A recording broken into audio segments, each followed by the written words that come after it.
lost all control. Gravity is all that I know. She's over me. She's over me.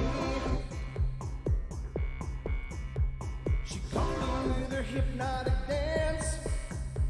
She holds me here with only a glance. She's over me. She's over me.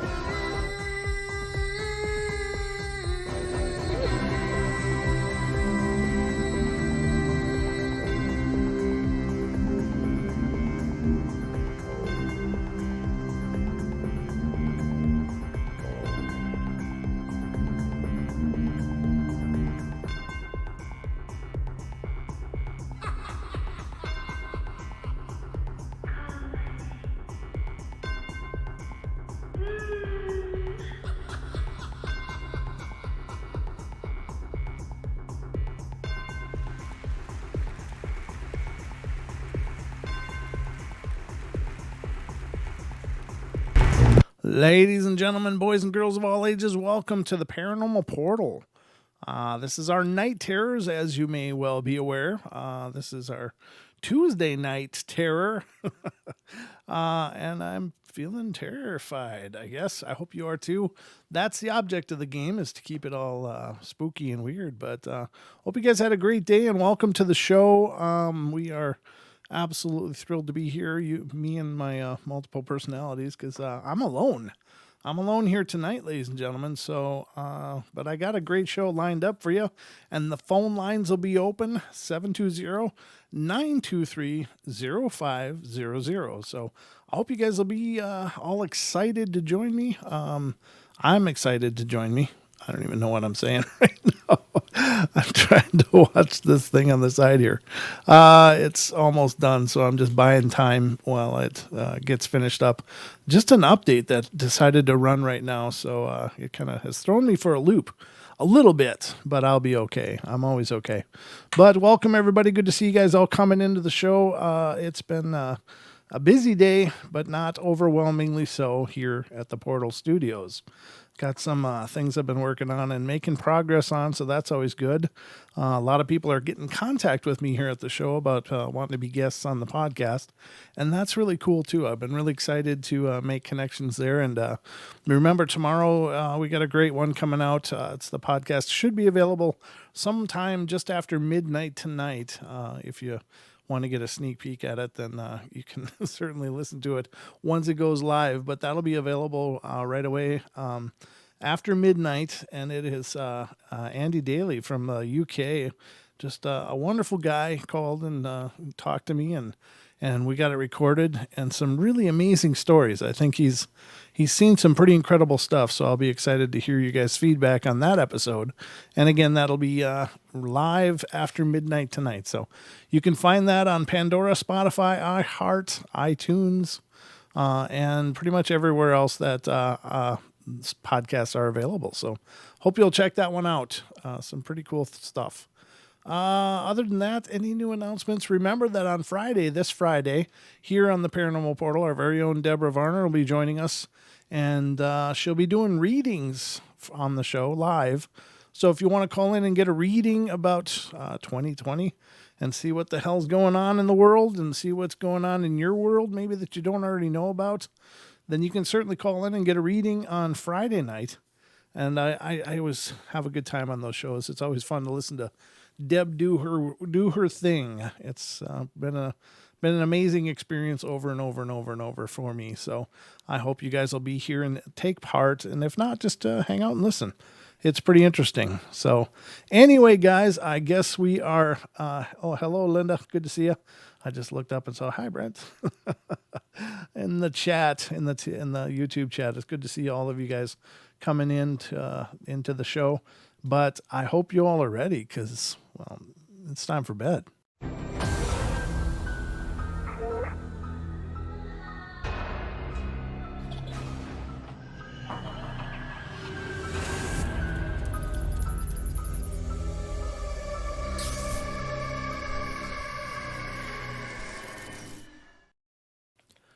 And there we are. We are underway here on the Paranormal Portal Night Terrors, and everything is good to go. So I hope you're all ready. I got some stories pulled up to keep you fully entertained throughout the course of this journey. But if you have anything paranormal of your very own that you'd like to share while we're doing the show, please feel free to call. The number is 720-923-0500. Again, 720-923-0500 is the number to call into the show.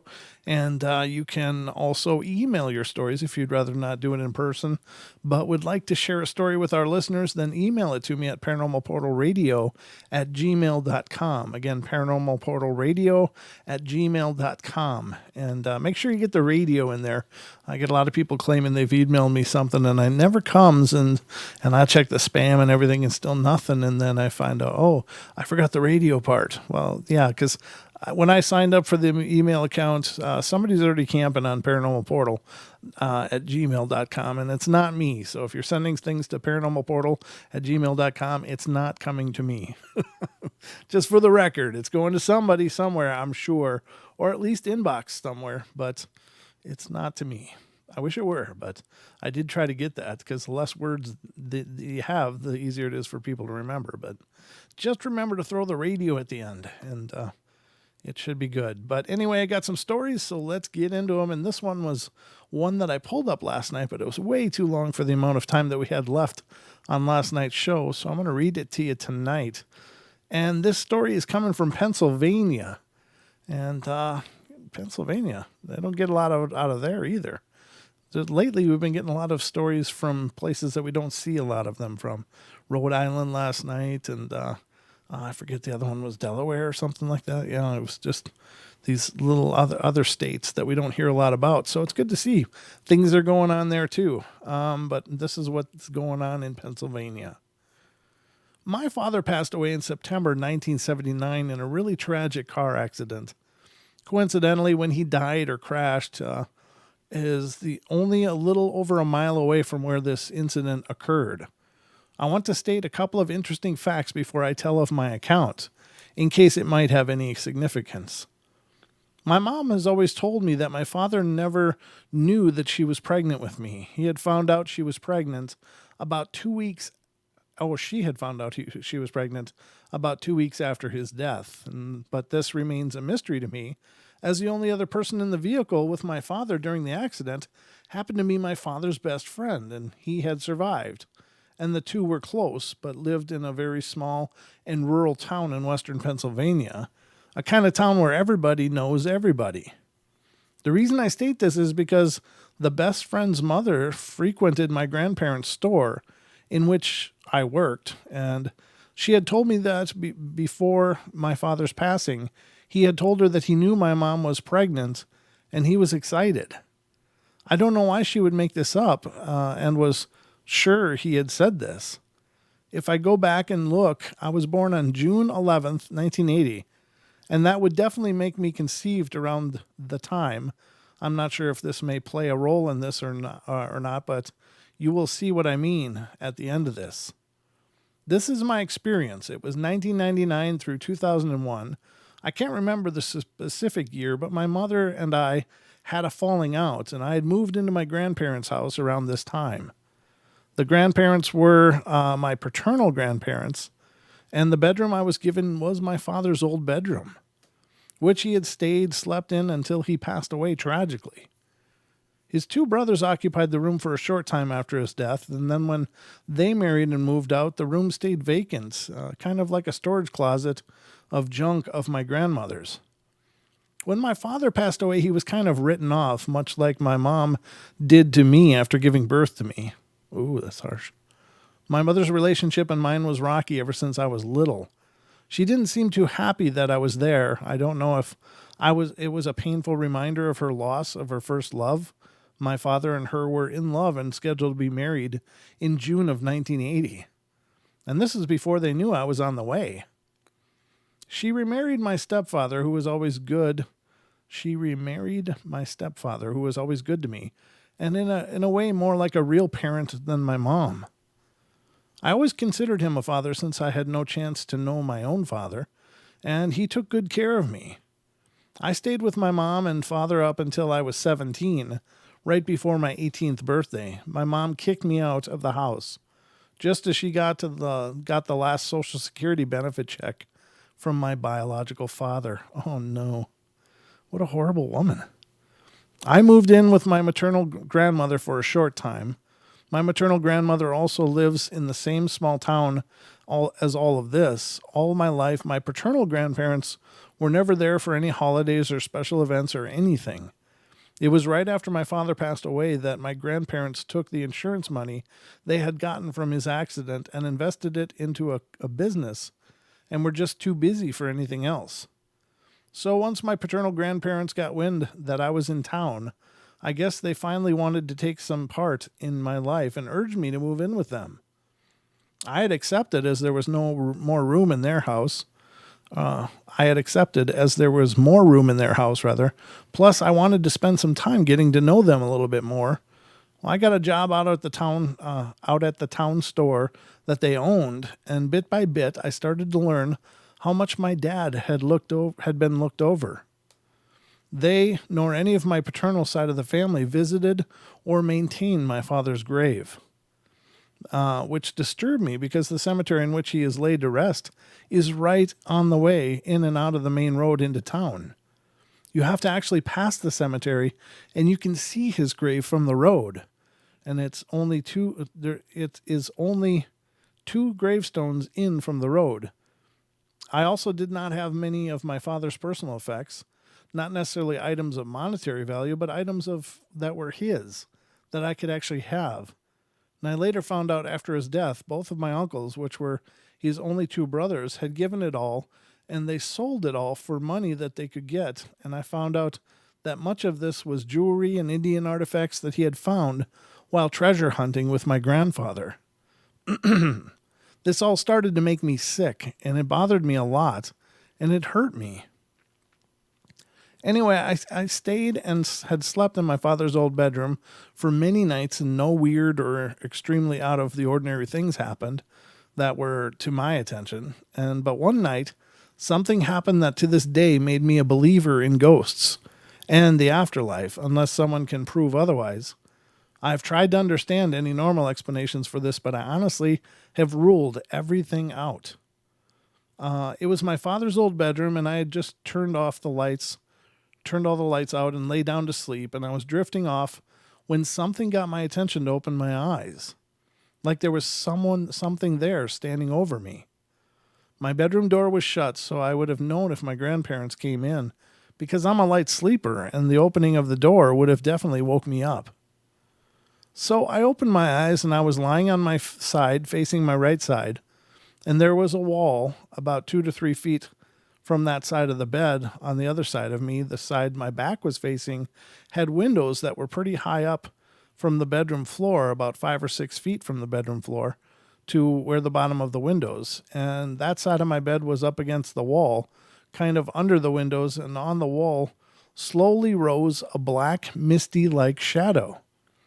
It did not rise straight up, but rather slowly appeared and rose and grew and was in a sweeping from left to right motion, kind of like a swooping dance.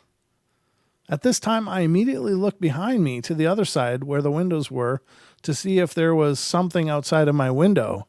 And keep in mind, on the other side of my bedroom windows, these windows started at least 9 feet up from the ground and were way too high for anyone to see in from the outside. I could not see anything, and I turned back to the wall, and this time the shadow was as big as it was going to get. It extended from just below where the wall meets the ceiling to the floor and was continuing in this what I refer to as a dance of sorts. Same slow motion of swooping left to right. Sometimes it would go up and down, and it looked like a person with a defined torso and arms extending out. It was a rather peaceful type of dance, but nonetheless, I had never experienced anything like this in my life, and I was so frozen I did not even want to swallow. It was as if something wanted me to know it was there, and it was happy, and that it was watching me as it never left this spot of 3 to 4 feet across on my wall while this time period. Normally, I would dismiss something as being explainable and ignore it, but this had an almost mesmerizing and frightening effect on me at the same time. I've never felt that feeling since, but it was definitely not anything I had felt before. After about 1 minute of sitting there, stone frozen, watching this, I jumped up and stood on my bed and looked out of the windows. Now, I forgot to tell you that how I knew this shadow was there was there was a street light outside, and it shone in to produce a small patch of light where the shadow centralized itself. When I looked out the window, there was nothing hanging from the street light, nothing blowing in the wind. In fact, that night there was absolutely no wind going on at all. No trees moving or blowing, no bugs on the window or near the light. There was absolutely nothing. And believe me, after seeing this, I was looking for anything to prove what I was seeing could be discredited as anything related to something of the other world. But I could not. At this point, I did not know what to think, so I figured, well, maybe whatever it was went away. But when I looked at the wall, there the shadow was in all its glory, still moving in the ghostly but graceful dance. I could not believe what I was seeing, so I let out a scream, and my grandma, who was in the living room watching TV and was adjacent to my bedroom, and I ran out to get her to see what she thought. She quickly came into the bedroom, and just as she was coming in, the shadow was disappearing into the ground or my bedroom floor, which is where it had originated from and grew. She had seen it there and then disappear, and then that was it. It was gone.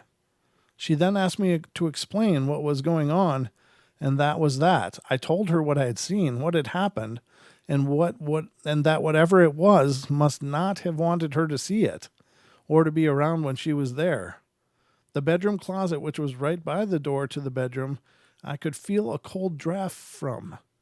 I then opened the closet door, and inside the closet was a very, very cold, much colder than the temperature of the bedroom. I never really understood this, as the closet didn't have anything to do with the shadow that I had seen, and the closet was across from the room and from the spot on the wall. My grandmother also thoroughly looked outside the bedroom windows, and the both of us went outside to check anything that it could have been, and there was nothing. The night was calm as could be, no wind that would produce any movement, nothing moving like a bug or flying animal. After this happened, it had taken about 2 months before I would sleep in that room again. I slept on the couch, as I could not explain what I had seen, and I gradually accepted it and began sleeping back in the room, and after this, I had never seen anything again. I eventually moved into my own apartment, and nothing weird like that of that specific night happened to me again.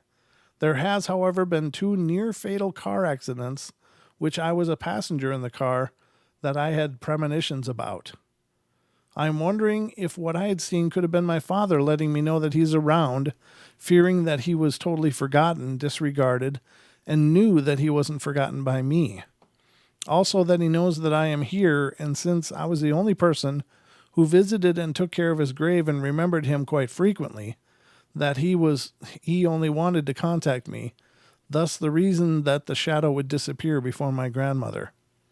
And if he is still with me in the nature, thus warning me of any fearing of an accident that might kill me, as it tragically did to him, I'm also wondering if what I have seen and the movements mean anything, if there are any accounts of shadows similar to this being seen and moving in such a manner. I know it was different from any ghost evidence that others have recorded or stated seeing or behaving. Could anyone please explain to me more about what I had seen? So no, I can't. You saw a dancing shadow. That's what we'll go with. I don't know what it means. It could be anything. Could be anything. Could be the father. Could be something else. I mean, she talked about Native American artifacts that he had found treasure hunting. And well, perhaps there's still an artifact in the room, and maybe there was something about that time of year that triggered an energetic presence in the item. I don't know, because the swaying motion to me kind of made me think of tribal stuff, but maybe it's just me. I don't know. Who knows? But if it gave her some kind of peace or feeling like her dad was with her, then I guess that's a good thing as it is. It doesn't need to be redefined as something else. But again, that's an old story. It's from 2008. So I hope she had found the answer she needed regarding that. And I say she. Why do I say she? I don't know. Maybe there was a reference in the story, but I don't remember. All right, so the next story we're going to check out comes from North Carolina, which happens to be Deb's stomping grounds. So let's see what's going on there, because we know Deb's there, and she'll take care of it if need be. I know she will. All right. North Carolina. Ooh, this is another long one.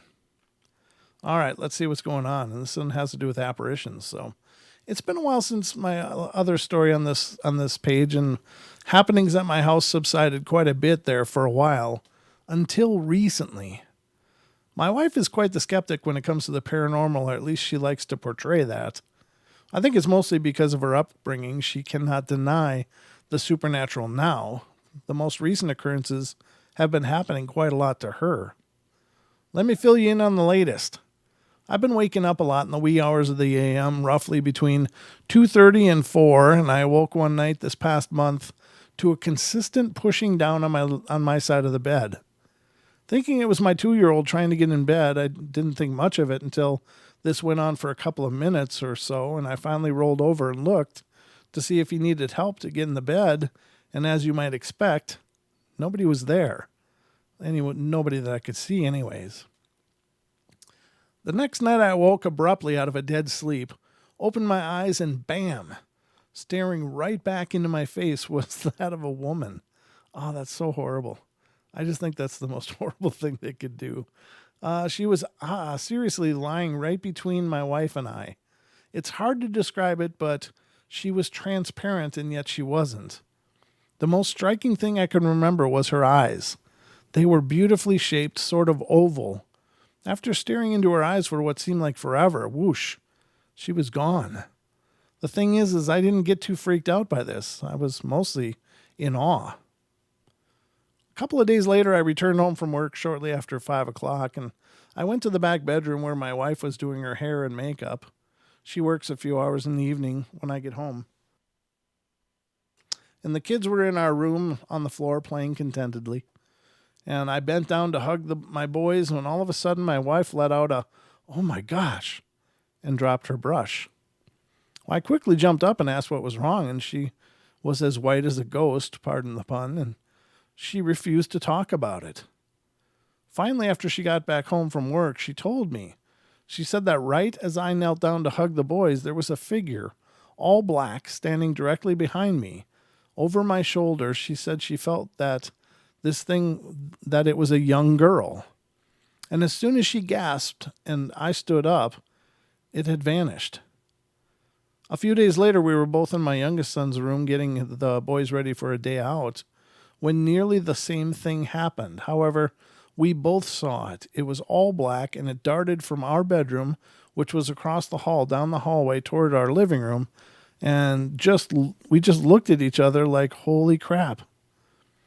My oldest son, who is 2.5, has been more vocal about things as well. We'll be in the kitchen eating when out of nowhere he'll say, "What's she doing?" Or "Who is that?" And all the while looking out into the living room. And that is starting to concern me. Well, I don't want to discourage his seeing the supernatural. I can't help but be a little timid about encouraging it too much either. I know how spirits and ghosts can manipulate children into thinking they're something that they're not to win their trust. One night while my son was asleep and my wife was at work, I pinned a cross over his bed, and I hadn't told my wife about this. Well, I left for work the next morning before they got up, and when I got home, I asked my wife if she had noticed the cross, and she told me she thought it was cute how I had told my oldest boy that it was Jesus' cross. The thing is, I never got the chance to tell him that because he was asleep when I pinned it in his room, and he had left before he got up the next morning. She told me she wouldn't have noticed had my son not led her to his room, pointed to it, and said, "It's Jesus' cross." We do believe in God, but we don't really go to church like we should. So I'm sure whether he picked that up. I'm not sure where he picked that up. And this is somewhat unrelated, but would greatly appreciate some feedback on this. My mom celebrated her birthday recently at her house, and it was a huge party with a DJ and all. Nice. Mom parties hard.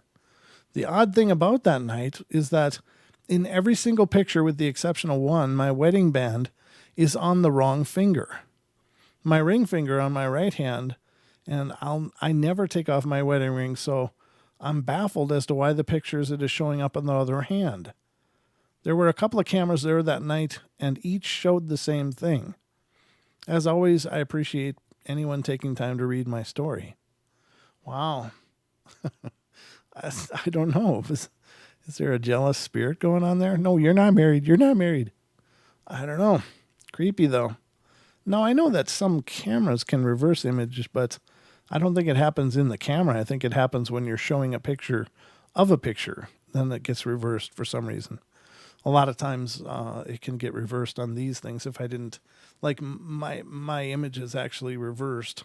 I think that, yeah, I mean, I guess it would be, yeah, this way is actually my left. No, it's my right, rather. Sorry. I know my right and left. It's just I was looking at my own picture and it looks like my left, but it's actually my right. But I don't know if that works out right. I think I flipped it so it would be right, but right out of the box when I plugged it in, it actually reversed it. It flip-flopped the image. And you'll see that sometimes. I had to flip-flop it because of the words would not have shown up correctly. They'd be in reverse had I left it the way it was. So I had to manually flip the settings to flip the images so that the words on the screen would make sense, like the on air and the Paranormal Portal images behind me.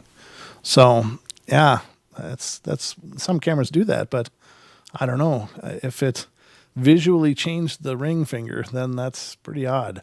And if the pose was the same, but the finger was moved or the ring was moved to appear in a different place, that would be pretty peculiar. I don't know what it means, but that's some creepy stuff. So very wild. So that was another long story, but I think pretty good. I don't know the idea that he woke up and there was an apparition staring right in his face. Now, to me, that is just brutal. I think that's just, it seems kind of really overt, like in your face, obviously, but I'm interested in that he didn't feel frightened by that. And I don't know if maybe there's some kind of connection between he and this female spirit in the house. And maybe he's not aware of it. I don't know. Or if it was projecting this calm and was able to manipulate his feelings so he wouldn't be freaking out had he seen her. But I don't know. I'm not sure. I do believe that spirits are telepathic. I believe they can give us hallucinations in the terms of sounds. So many stories we've talked about on the show where it's like I was in the living room and I heard all the dishes fly out of the cabinets in the kitchen and smash to the ground. It was just this horrendous noise. I go into the kitchen and everything's fine. So they don't seem to have any problem inducing hallucinations like that, or I don't know. I assume it's a hallucination unless it's some other dynamic at work or some past event playing out. But it sounds like stuff is breaking. They go in and nothing's broken. So that does seem to be a manipulation of the people around them, that these spirits can manipulate the sensations or experiences of people around them. So could they also manipulate the emotion? For instance, going into a room and feeling just dark and evil. Well, is that a manipulation by the spirit to make you feel afraid? And it could be. It seems to be that they can change the way we perceive things and take over in a manner of speaking. So it is very peculiar, whatever it is. I don't know. Freaky stuff, though. We just don't know what we're dealing with, ladies and gentlemen. And that that goes for a lot of stuff, actually. So let's go to the next one. And this one is coming from New Jersey. Everybody loves New Jersey, huh? Oh, Chacha's here. Big red dots everywhere.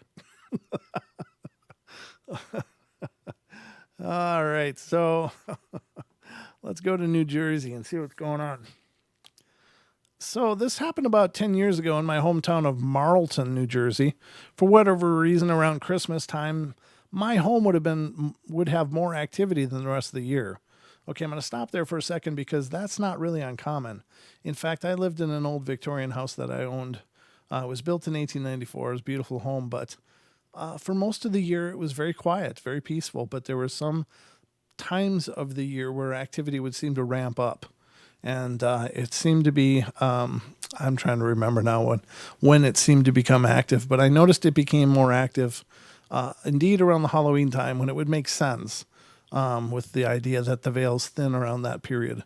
But also, I think I noticed stuff in early summer, or was it early fall? One of those two. There would also be activity that would seem to ramp up.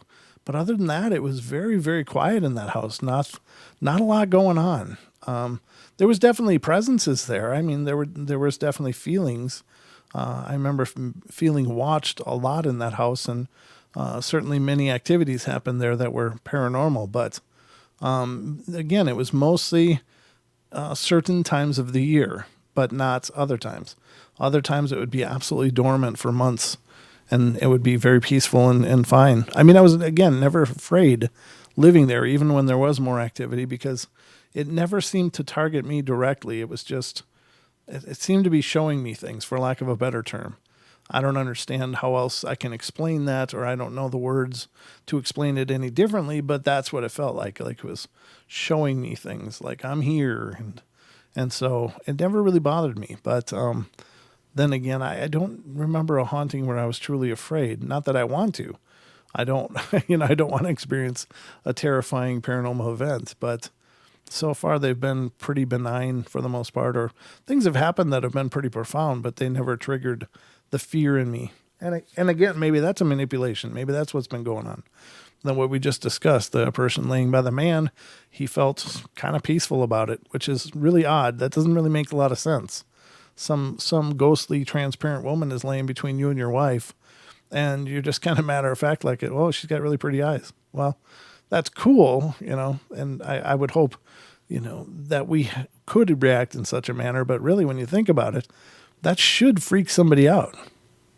Oh, I'm glad it didn't. But anyway, so this is talking about something going on during certain times of the year. And this is around Christmas time. My home would have more activity than the rest of the year. And apparently it is still, my mom still lives there and still mentions this. Well, it was late one night and I was home from college and Christmas had just come and gone. My brother and I shared a bedroom on the second floor and we were playing some video games when we heard footsteps on the stairs. Now, after living in that townhome for a good number of years, my family and I could tell who was going up the stairs just by the weight of the person's body and how they walked. But as you've already guessed by now, it wasn't any family member, and we heard it perfectly behind our closed door.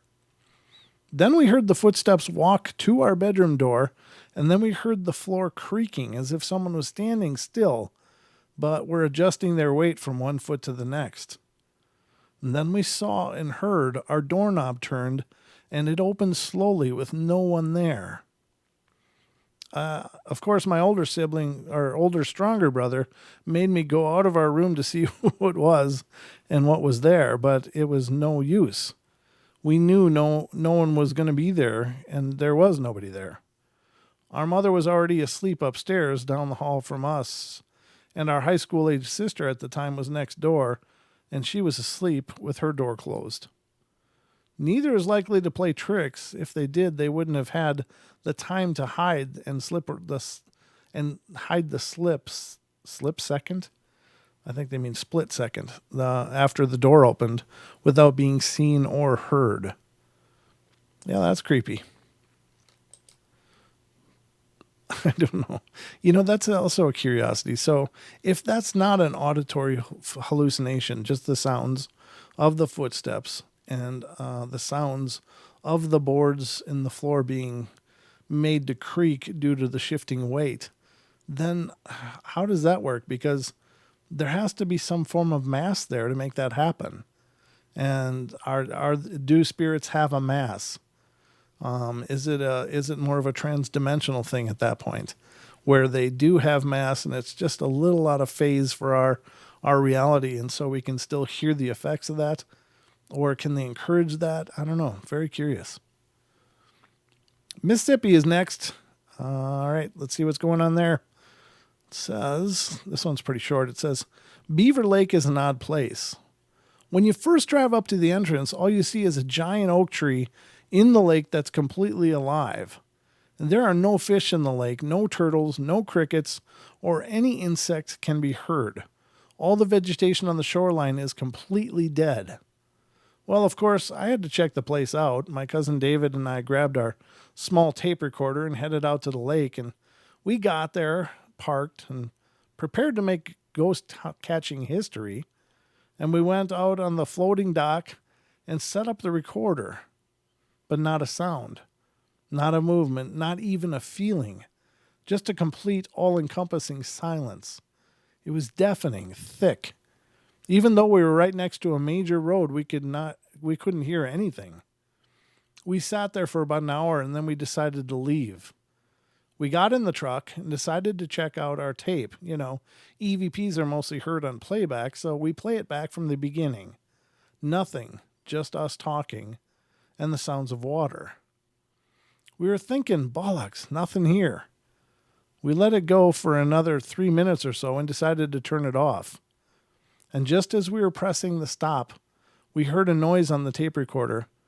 We pushed play, and what we heard was horrible.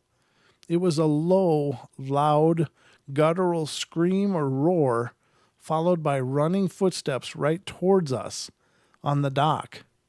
The footsteps stopped, and then a very quiet voice said, "Please help."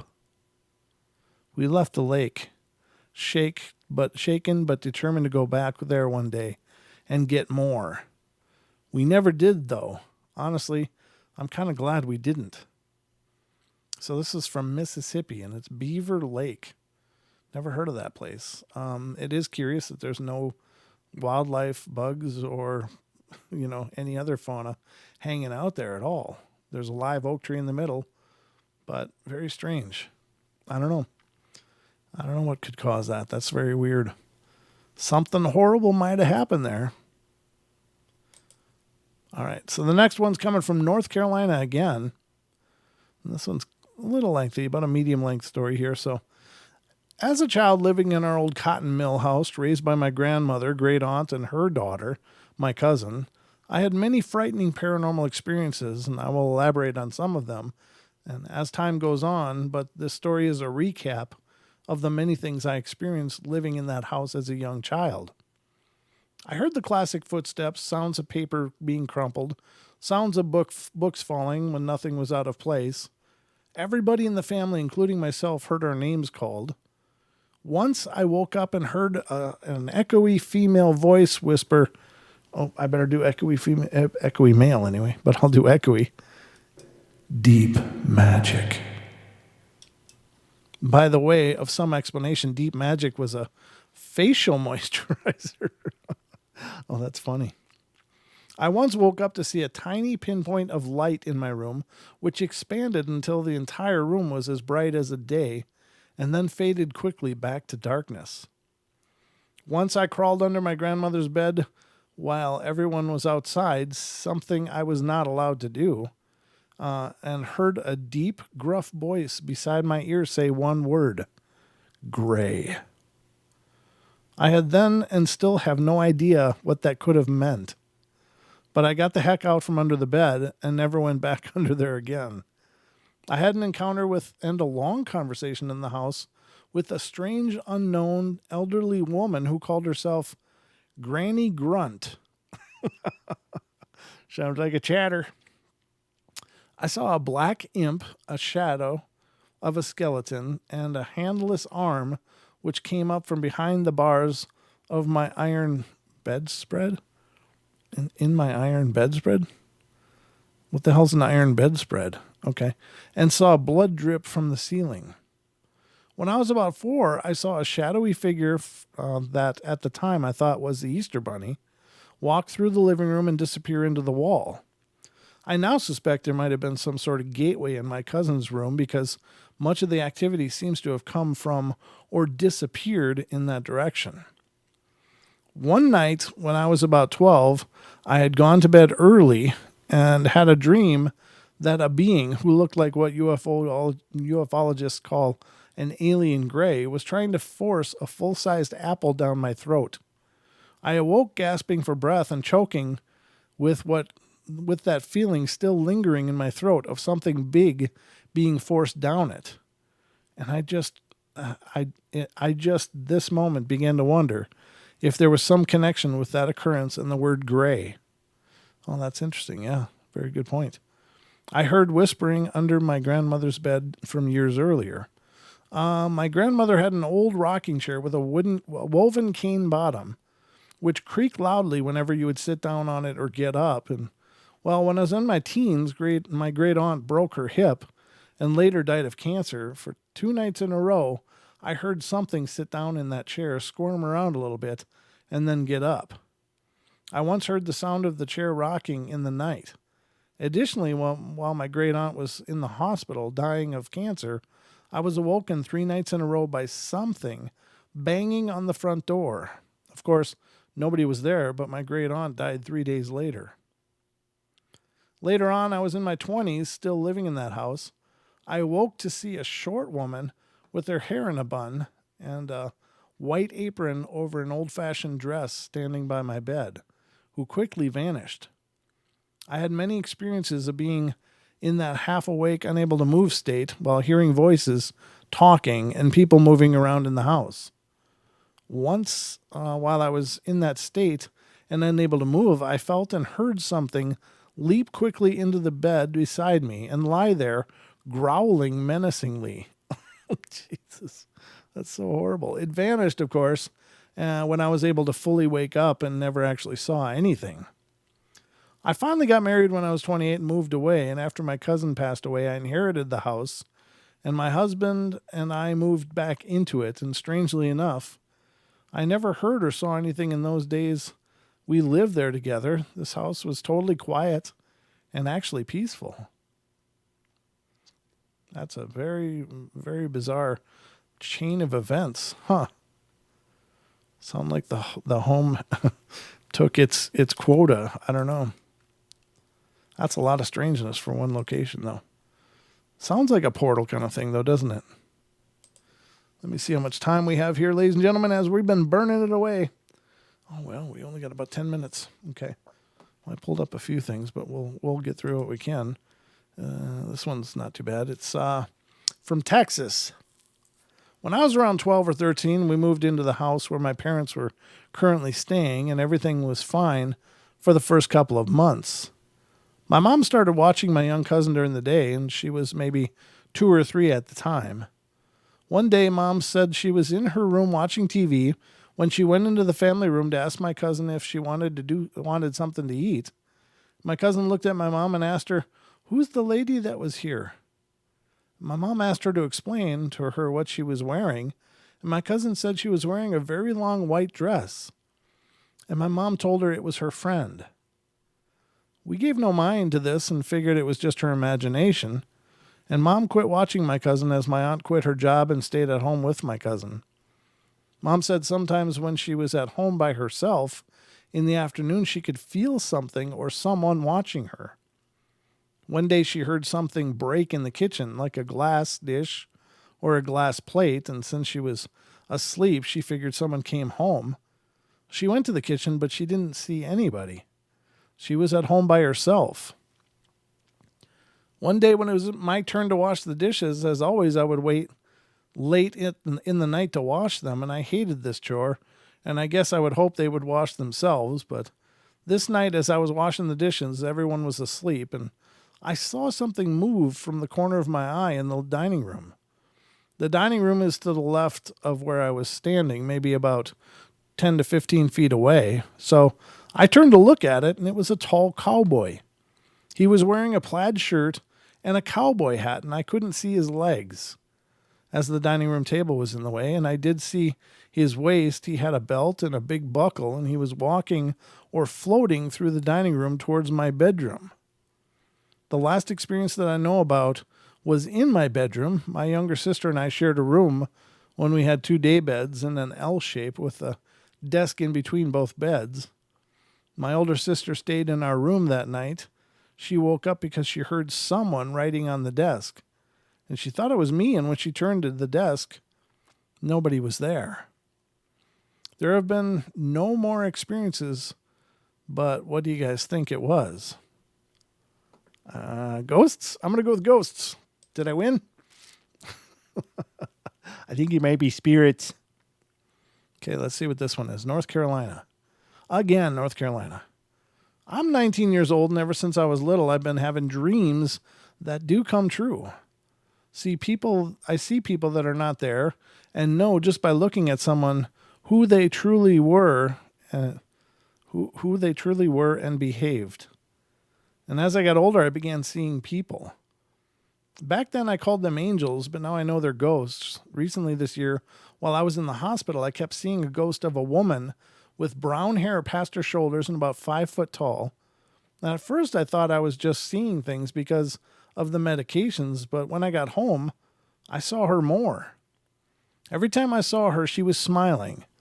And then I had a dream of a young woman that died in a hospital waiting room. A week later, the death I saw was in the news. I see her also, but to put it all together, I see 4 ghosts: my great-grandmother, the woman with brown hair, the lady from my dream, and a 10-year-old girl who I've never seen before. I found out the woman I was seeing is actually my boyfriend's mother.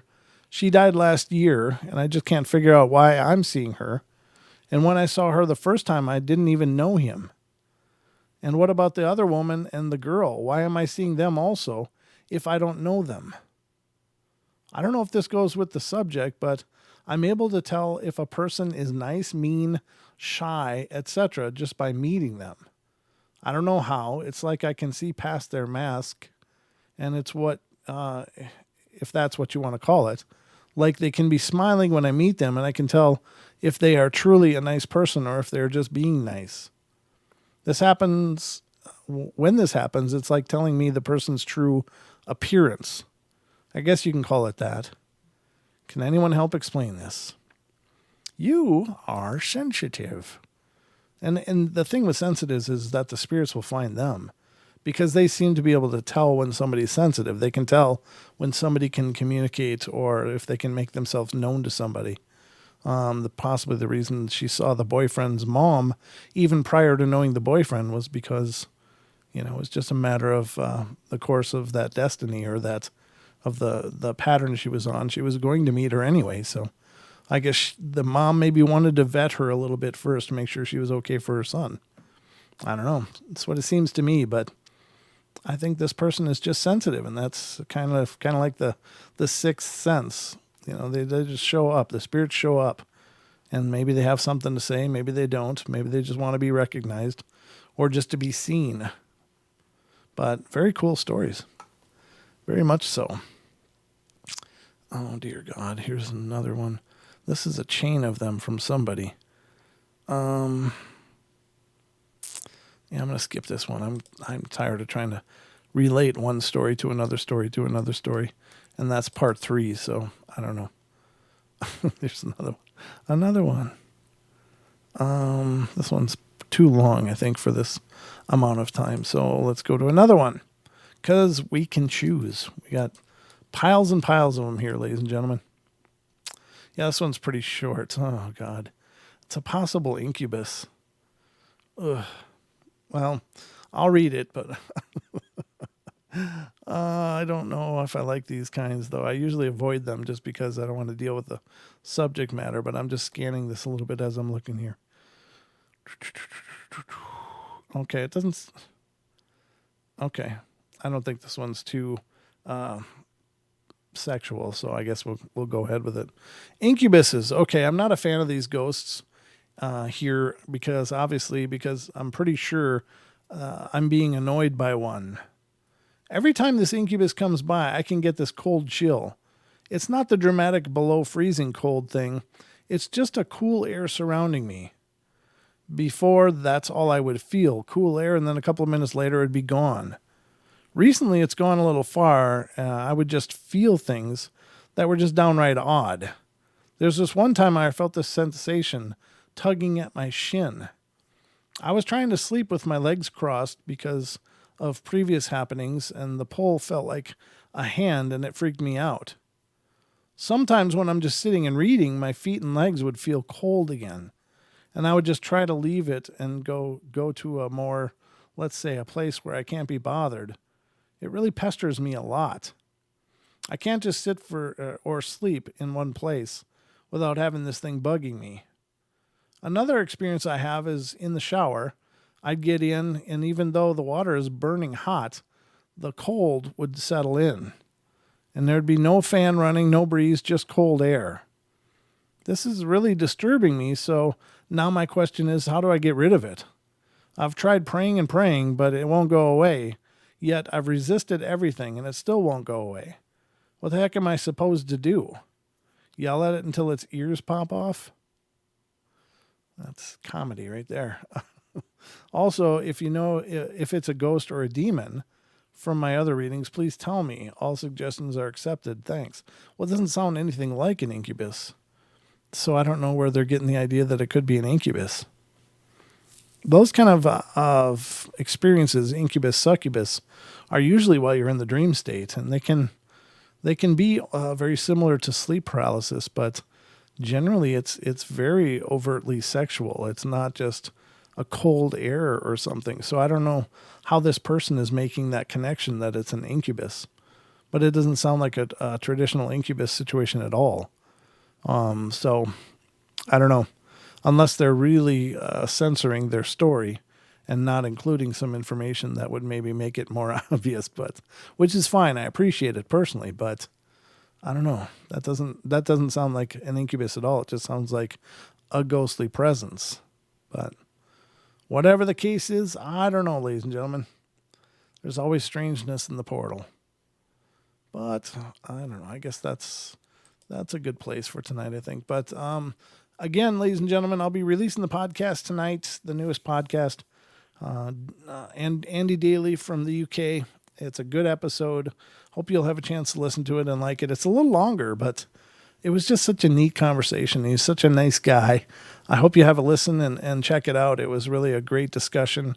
I really enjoyed meeting him and hearing about what he's experienced in his life. And it's some pretty intense stuff, but some of it is absolutely breathtakingly beautiful, and others of it is just bizarre and unnerving. So it's a whole spectrum of things that Andy's experienced, but I really enjoyed this interview, so I hope you guys will enjoy it as well. I'll be back, of course, tomorrow with Mr. Don Longbeard doing our 2-hour Wednesday thing. And remember, this Friday, coming up on the live show on TFR Live, iHeart, TuneIn, and TalkStream Live, as well as right here streaming live on YouTube, we'll have Deb Varner with us, and we'll be doing readings to callers of the show. So the same number you're using, you could use today. Nobody did use it today, but 720-923-0500 will get you on the horn with Deb, and she can give you a reading. Now, I just want to say in advance, we're not going to do 4-hour shows. I just can't do that anymore. It's just too hard.